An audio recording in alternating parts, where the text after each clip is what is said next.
નમસ્કાર. કુંવરજી બાવળિયાનો ઉલટફેર. ગુજરાતના પંચમહાલ જિલ્લામાં પાવાગઢ મહાકાળી માતાજીનું પવિત્ર શક્તિપીઠ છે.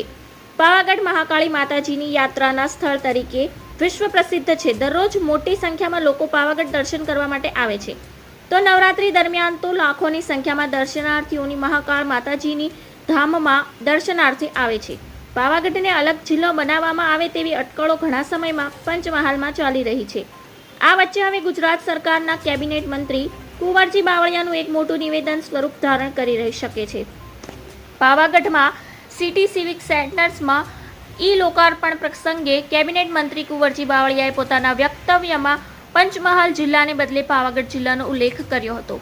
પંચમહાલથી પાવાગઢને અલગ જિલ્લો અલગ કરવાની ભારે ચર્ચા વચ્ચે કુંવરજી બાવળિયાએ નિવેદનથી ભારે ચર્ચાઓ જાગી છે. કુંવરજી બાવળિયાએ જાણી જોઈને જ પાવાગઢ જિલ્લાનો ઉલ્લેખ કર્યો કે ભૂલથી ઉલ્લેખ કર્યો તે અંગે પણ હાલોલ રાજકીય વર્તુળોમાં ચર્ચાએ જોર પકડ્યું છે. નવો જિલ્લો બનવાની અટકળો છેલ્લા કેટલાક સમયથી પંચમહાલમાં ચાલી રહી છે, ત્યારે કુંવરજીનું નિવેદન મોટું સ્વરૂપ ધારણ કરી શકે છે. ધન્યવાદ. જય હિન્દ.